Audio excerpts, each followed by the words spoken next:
আপনারা যদি এরকম নরম সুস্বাদু মিষ্টি মুড়ি দিয়ে তৈরি করে তেলে ভেজে আপনারা খেতে চান বন্ধুরা, তাহলে আজকের ভিডিওটি সম্পূর্ণ আপনার জন্য। আপনারা কি করবেন, 150 গ্রাম মতো মুড়ি নিয়ে নেবেন। আমি এখানে 3 কাপ মুড়ি নিয়ে নিলাম। একটি ব্লেন্ডারের ফিল্টারের মধ্যে 3 কাপ মুড়ি নিয়ে নিলাম। নিয়ে নেওয়ার পর এখন সেগুলোকে নিয়ে যাব বন্ধুরা ব্লেন্ডার করার জন্য। আমি 3 কাপ মুড়ি এখানে নিয়ে নিলাম। নিয়ে নেওয়ার পর আপনারা কি করবেন, আপনারা 150 গ্রাম মতো নিতে পারেন, একটু বেশি নিতে চাইলে নিতে পারেন। আমি 3 কাপ নিয়ে নিলাম। নিয়ে নেওয়ার পর সেগুলোকে এখন ব্লেন্ডার করব। দেখেন ব্লেন্ডার করে ফেলতেছি। আপনারা কি করবেন, সেগুলোকে ভালোভাবে ব্লেন্ডার করে নেবেন। যদি সেগুলো একটু নরম হয় তাহলে আপনারা তেলে ভেঙে নেবেন, যদি শক্ত হয় তাহলে এমনিতেই আপনারা ব্লেন্ডার করে নেবেন। ব্লেন্ডার করে নেওয়ার পর দেখেন কীরকম হয়েছে, একদম মেকি হয়ে গেছে। আপনারা দেখলেই বুঝতে পারবেন, একদম মেকি করে ফেলবেন। কতটুকু হয়েছে 3 কাপের মধ্যে, 3 কাপ মুড়ির মধ্যে আপনারা দেখেন। এখন আপনার কাজ হচ্ছে চুলার মধ্যে চলে যাওয়া। চুলার মধ্যে চলে আসার পর সেখানে কি করবেন, একটি কড়াই বসিয়ে দিবেন। চুলাটা আপনারা স্টার্ট করে দিয়ে একটি কড়াই বসিয়ে দিয়ে আগে থেকে গরম করে নেওয়া 1 কাপ এখানে কি করবেন, আপনারা আগে থেকে গরম করে রাখবেন। 1 কাপ দুধ এখানে দিয়ে দিবেন। দিয়ে দেওয়ার পর সেগুলা যখন বন্ধুরা হালকা একটু গরম হবে, একটু করে বেশি গরম হতে হবে না, একটু করে গরম হলেই চলবে। সেগুলাকে আপনারা কি করবেন, একটু করে আপনারা গরম করে নেবেন। আগে থেকেই গরম করে নেওয়া 1 কাপ দুধ দিয়ে দিবেন। দুধ দেওয়ার পর সেগুলাকে একটু গরম করে নেবেন। দেখেন একটুখানি বলক আসতেছে। হালকা যখন ব্লক আসবে তখন আপনারা কি করবেন, সেই মুড়ির গুঁড়িগুলাকে আপনারা এখানে দিয়ে দিবেন। দেখেন যে মুড়ির গুঁড়িগুলা ব্লেন্ডার করেছেন সেগুলো আপনারা এখানে দিয়ে দিবেন। দিয়ে দেওয়ার পর দ্রুত আপনারা চুলার আঁচটাকে একটু লো করে দিয়ে নাড়তে থাকবেন। এরকম নেড়ে চেড়ে নেবেন, দ্রুত নেড়ে চেড়ে নেবেন। দেখেন কীরকম করে নেড়ে চেড়ে নিচ্ছি বন্ধুরা। দ্রুত কিন্তু নাড়তে হবে, না হলে কিন্তু সমস্যা হবে, শক্ত হয়ে যাবে, এই কড়ার মধ্যে লেগে যাবে। সেই জন্য আপনারা কী করবেন, দ্রুত নেড়ে চেড়ে দিবেন। যদি একটু শক্ত হয় তাহলে আপনারা একটু দুধ দিতে পারেন। একটু দুধ দিয়ে আপনারা দ্রুত ভালোভাবে নেড়ে চেড়ে নেবেন। নাড়ার পর আপনারা কি করে নেবেন বন্ধুরা, সেই চুলার আঁচটাকে অফ করে দিয়ে আপনারা সেগুলা নামিয়ে ফেলবেন। নামিয়ে নেওয়ার পর একটা ডিম ফেটে নেবেন। ডিম ফেটে নেওয়ার পর সেটাকে ভালোভাবে মিক্স করে নেবেন। দেখেন কীরকম করে মিক্স করতেছি। মিক্স করার পর সেই ডিমটা এখানে দিয়ে দিবেন। আমি অল্প করে দিলাম, একটু রেখে দিলাম, কারণ বেশি নরম হয়ে গেলে সমস্যা আছে। তারপর দিয়ে দিবেন 1 চামচ এখানে বেকিং পাউডার। দেখেন 1 চামচ বেকিং পাউডার দিয়ে দিলাম।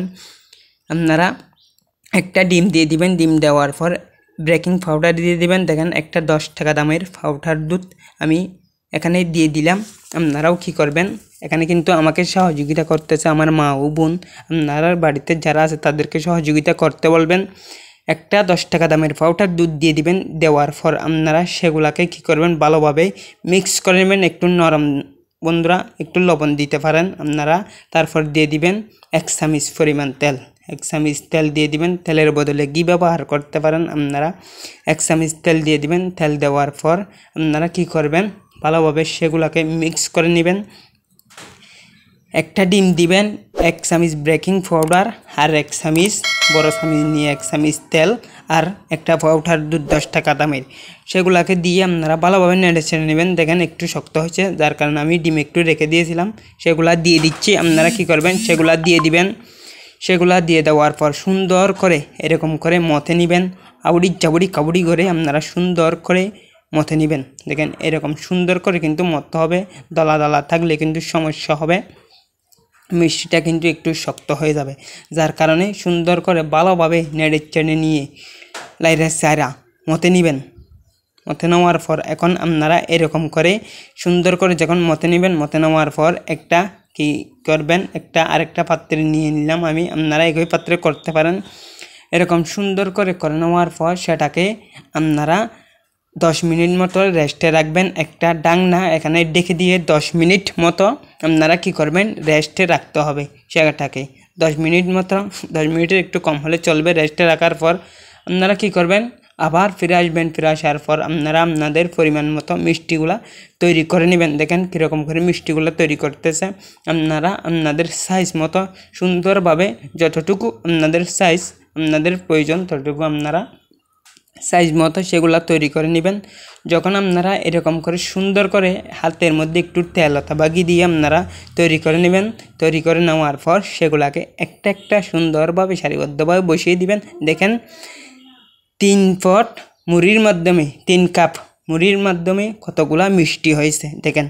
এখন চুলায় চলে আসবেন। চুলায় চলে আসার পর একটা কড়াই বসিয়ে দিয়ে সেখানে 2 কাপ চিনি দিয়ে দিবেন। 2 কাপ চিনি দেওয়ার পর 3 কাপ পানি দিয়ে দিবেন। আমি চিনি একটু কম দিয়েছি, পানি একটু কম দেব। আপনারা চিনি একটু বেশি দিতে পারেন অথবা পানি একটু বাড়িয়ে দিতে পারেন। বন্ধুরা দেখেন আমি 2 কাপ চিনি আর 3 কাপ পানি, এখানে 2টা এলাচ দিয়ে দিয়েছি ভাঙা। একটু মুখ ফাটিয়ে 2-3টা এলাচ দিয়ে দিবেন। তারপর একটু লেবুর রস দিয়ে দিবেন। এই যেই ডিমটা দিয়েছেন সেই ডিমটার সুগন্ধিটা যেন চলে যায়। তারপর আরেকটা কড়াই পাশে আরেকটা চুলার মধ্যে বসিয়ে দিয়ে একটু তেল গরম করে নেওয়ার পর ভালোভাবে তেলটা গরম করে নেবেন, বেশি গরম করতে হবে না। তারপর মিষ্টিগুলা এক একটা করে আপনারা কী করবেন দিয়ে দিবেন। এখানে সুন্দরভাবে একটা একটা মিষ্টি এখানে বিসমিল্লাহ বলে আপনারা সুন্দর করে দিয়ে দিবেন। দেখেন কীরকম করে মিষ্টিগুলা তৈরি হচ্ছে, ওইদিকে সিরাপ তৈরি হচ্ছে, এদিকে মিষ্টিগুলা আপনারা তেলের মধ্যে ছেড়ে দিবেন। সুন্দর করে কিন্তু একটা একটা করে আপনারা কী করে দিবেন, তেলের মধ্যে ছেড়ে দেবেন। দেখেন তেল এখানে কিন্তু একটু কম হয়েছে, আর একটু তেল আপনারা বেশি দেওয়ার চেষ্টা করবেন। যত তেল বেশি দিবেন তত কিন্তু মিষ্টিটা দ্রুত হবে, ভালো হবে। তারপর আপনারা কী করবেন, একটু নেড়ে ছেড়ে নেবেন। বন্ধুরা নাড়ার সময় কিন্তু একটু কী করবেন, খেয়াল রাখবেন যেহেতু ভেঙে নেওয়া যায়। সুন্দরভাবে নেড়ে চেড়ে নেবেন, এরকম উল্টিয়ে ফুলটিয়ে লাল চাল করে নেবেন, লাল টুটুক করে নেবেন। বেশি লাল করতে হবে না, যেন শক্ত হয়ে না যায় সেদিকে খেয়াল রাখবেন। আপনারা একটু উল্টিয়ে ফুলটিয়ে নেবেন। সুন্দর করে আপনারা কী করবেন, লাল করে নেবেন। এরকম মিষ্টি যখন হয়ে যাবে বন্ধুরা, একটু লালচে কালার চলে আসবে, তখন আপনারা কী করবেন, সেগুলোকে আরেকটু নেড়ে চেড়ে যেন ফুরে না যায় সেরকম করে নেওয়ার পর শিরার মধ্যে দিয়ে দিবেন। চামিচ দিয়ে তুলে শিরার মধ্যে ওইদিকে যে শিরাগুলো নিয়েছেন সেই শিরার মধ্যে আপনারা দিয়ে দিবেন। দেওয়ার পর ঢাকনাটা অফ করে দিয়ে 6 থেকে 5 মিনিট আপনারা কী করবেন, সিদ্ধ করে নেবেন। সিদ্ধ করে নেওয়ার পর আপনারা কী করবেন, সুন্দরভাবে ঢাকনাটা অফ করে দিয়ে একটু নেড়ে ছেড়ে সিদ্ধ করে নেবেন 6 থেকে 7 মিনিট। তারপর আপনারা সেগুলোকে একটু ঠান্ডা করে নেওয়ার পর 1 থেকে 1.5 ঘন্টা পর সুন্দরভাবে মজাদার সুস্বাদুভাবে খেতে পারেন। দেখেন কি অসাধারণ মিষ্টি হয়েছে।